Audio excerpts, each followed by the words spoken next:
નમસ્તે વિદ્યાર્થી મિત્રો, યુટ્યુબ ઉપર તમારું હાર્દિક સ્વાગત છે। આજે આપણે હિન્દીમાં इकाई 22 વીરો કા કેસા હો બસંત વિશે અભ્યાસ કરીશું। તેમના કવિ છે સુભદ્ર કુમાર ચૌહાણ।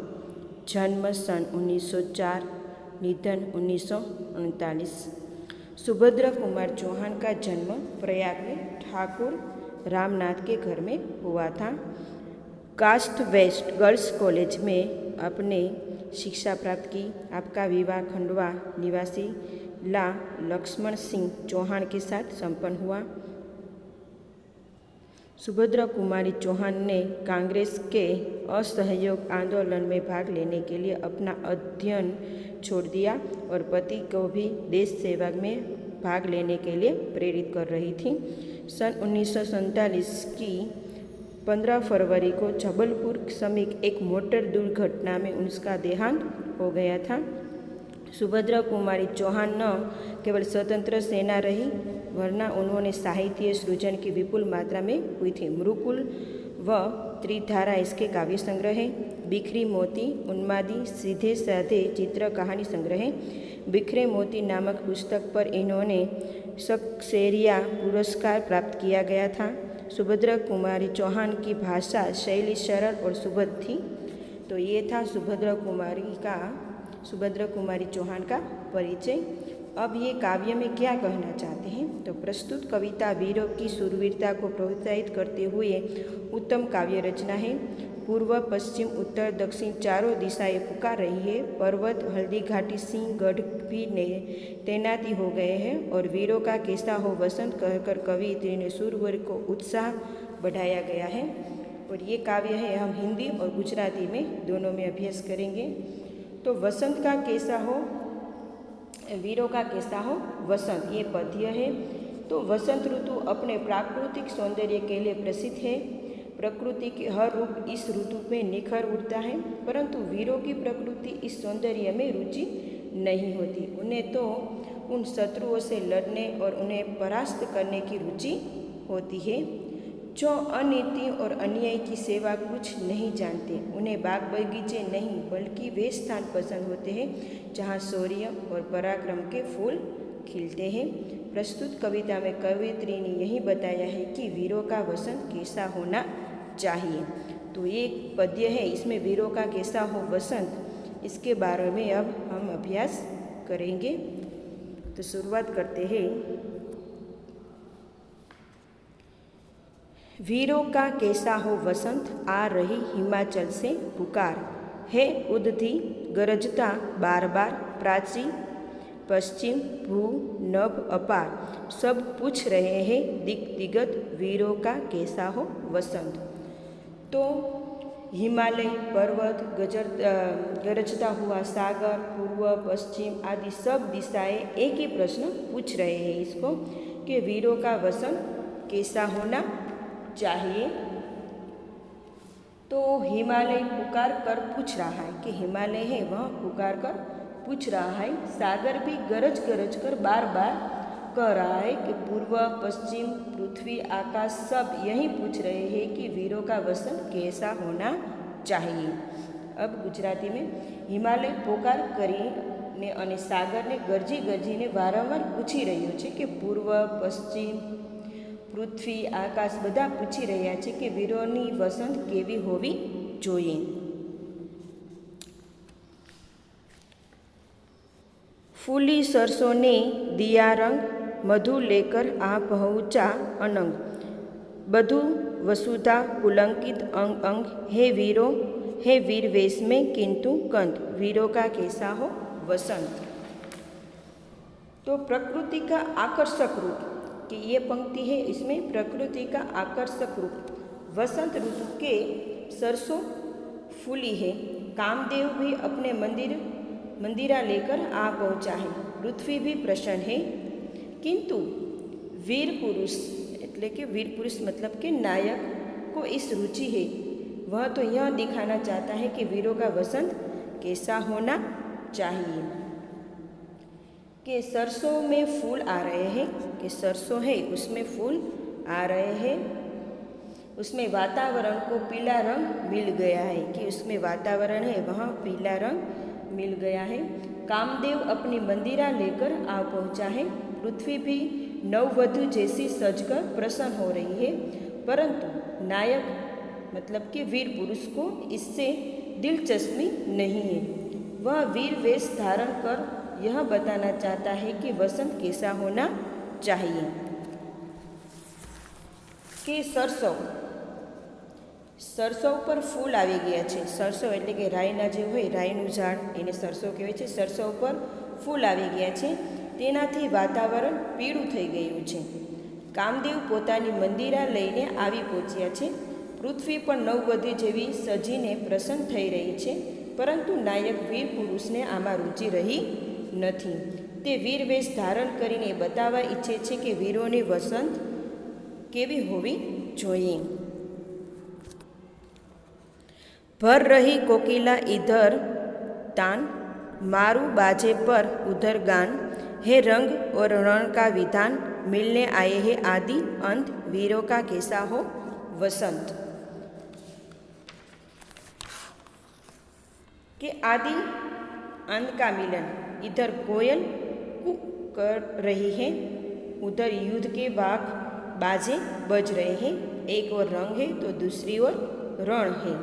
ऐसा लगता है जैसे जीवन में दोनों छोर आदि और अंत आज मिलकर पूछ रहे हैं कि वीरों का वसंत कैसा होना चाहिए। कि इधर कोयल ताने भर भर कर, कि इधर कोयल है, कोकिला मतलब कि कोयल ताने भर भर कर फूंक रही है कि बोल रही है, और इधर उधर युद्ध के बाजे, कि दूसरी ओर है युद्ध के बाजे बज रहे हैं। एक और वसंत का रंग है तो दूसरी ओर युद्ध की तैयारी है।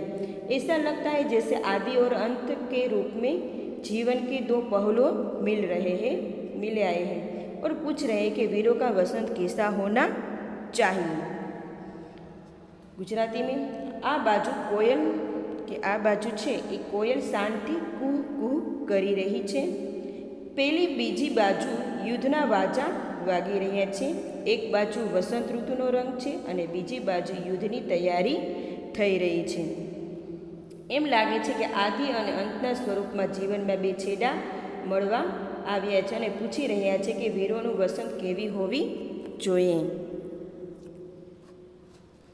कह दे अतीत अब मौन त्याग, लंके तुझ में क्यों लगी आग, ए कुरुक्षेत्र अब जाग जाग, बतला अपने अनुभव अनंत, वीरों का कैसा हो वसंत।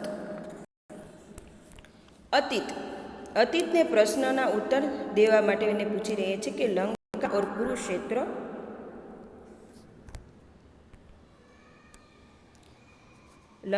कुरुक्षेत्र में हुए वीरों का पराक्रम ही वीरों के वसंत कैसा है, इस प्रश्न का उत्तर दे रहे हैं। कि हे अतीत, એને કહે છે કે હે અતીત, अब तुम चुप मत रहो, कि अब तुम चुप मत रहो और वीरों के वसंत के असली रूप के बारे में बता दो, कि वीरों के असली वसंत के बारे में बता दो। कि हे लंके, तुम भी बता दो कि तुम में हनुमान की आग क्यों लगाई है। कि हे लंका ना राजा छे, कि हे लंके, तुम भी बता दो कि हनुमान है उसने लंका में आग क्यों लगाई थी। हे कुरुक्षेत्र, तुम भी जागकर बता दो कि महाभारत युद्ध क्यों हुआ था। तुम सब बता दो कि वीरों का वसंत कैसा होना चाहिए। तो हवे अतीत है गुजराती में एनो अनुवाद करिए कि हे भूतकाल, हवे तू चूप रहीश नहीं। केम कहे छे कि हे भूतकाल, तू हवे चूप रहीश नहीं ने वीरोनी वसंत ऋतुनुं असली स्वरूप बतावी दे। हे लंका, तू पण बतावी दे कि तारामां हनुमाने आग शा माटे लगावी हती, लंकामां आग शा माटे हनुमाने लगावी हती। हे कुरुक्षेत्र, तू पण जागीने बतावी दे कि महाभारतनुं युद्ध शा माटे थयुं हतुं। तू वीरोने बतावी दे कि वसंत ऋतु केवी होवी जोईए। हल्दी घाटी के शिलाखंड, ए दुर्ग सिंहगढ़ के प्रचंड, राणा ताना का हर कर घमंड, दो जगह आज स्मृतियाँ ज्वलंत, वीरों का कैसा हो वसंत। तो अब हल्दी घाटी का बात हो रही है कि राणा प्रताप और तानाजी मालसूर की वीरता और बलिदान वीरों को ये वसंत की यादें ताज़ा कर रही है कि हल्दी घाटी के जो पत्थरों के हल्दी घाटी है उसके पत्थरों और सिंह गढ़ के मजबूत किए। तुम महाराणा प्रताप और तानाजी के स्वाभिमान को याद कर अपने समय की यादें फिर से ताज़ा कर दो। कि हल्दी घाटी में जो युद्ध हुआ था तो उसमें महाराणा प्रताप और तानाजी है उसके स्वाभिमान को फिर से तुम याद कर दो और बता दो कि वीरों का वसंत कैसा होना चाहिए। कि हल्दी घाटीना जे पत्थरों और सिंहगढ़नी मजबूत किल्लाओ छे कि हल्दी घाटीना जे पत्थरों छे सिंहगढ़ना ए मजबूत किल्लाओ छे। तमे पण महाराणा प्रताप और तानाजीना स्वाभिमानने याद करीने पोताना समयनी स्मृतिओ फरीथी ताजी करी लो और बतावी दो कि वीरों वसंत केवुं होवुं जोईए। अब आखिरी पंक्ति है, भूषण अथवा कविचंद नहीं, बिजली भर दे वह छंद नहीं, है कलम बंदी स्वच्छंद नहीं, फिर हमें बतावे कौन हंत, वीरों का कैसा हो वसंत। बता दीजिए कि आज़ादी नहीं, कि आज भूषण और चंद बरदाई जैसे वीर रस के कवि भी नहीं है और कलम पर भी पाबंदी है, फिर हम कौन बताए कि वीरों का वसंत कैसा होना चाहिए। तो आज कि आज भूषण अथवा चंद्र बरदाई जैसे वीर रस के कवि नहीं रहे हैं, कि जे भूषण और चंद्र बरदाई है उसके वीर रस कवि नहीं रहे। ऐसे छंद भी नहीं कि पहले जैसे छंद भी नहीं है जिसे सुनकर लोगों में बिजली भर जाए। जो छंद सुनकर लोगों के दिल में बिजली भर जाती है, उत्साह आ जाता है कि छंद सुनकर हमारे मन में उत्साह बढ़ जाता है। इससे अतिरिक्त हमारे कलम पर भी पाबंदी लगी है कि आना इसके अलावा हमारी जो कलम लिखने की है उसमें भी पाबंदी हो गई है। खुलकर कुछ लिखना भी संभव नहीं है कि हमें जो मन में जो आया वो लिखकर खुलकर लिखना भी संभव नहीं है, दुर्भाग्य है। फिर हम कौन बताए कि वीरों का वसंत कैसा होना चाहिए। गुजराती में आजे कवि भूषण और चंद्र बरदाई जेवा वीर रसना कविओ नहीं रह्या, एवा छंद पण नथी कि जेने सांभळीने लोकोमां वीजળી जेवी बलिदाननी भावना सळगी उठे छे, कि जे छंद सांभળી અને આપણામાં એવો ઉત્સાહ જાગી ઉઠે છે। આ ઉપરાંત અમારી કલમ પણ પ્રતિબંધ લાગેલો છે, સ્પષ્ટ શબ્દોમાં કંઈ પણ લખવું સંભવ નથી। હે દુર્ભાગ્ય, પછી અમને કોણ બતાવશે કે વીરોની વસંત કેવી હોવી જોઈએ। यहाँ हमारे काव्य या पद्य पूर्ण विराम होता है। बाय मित्रों।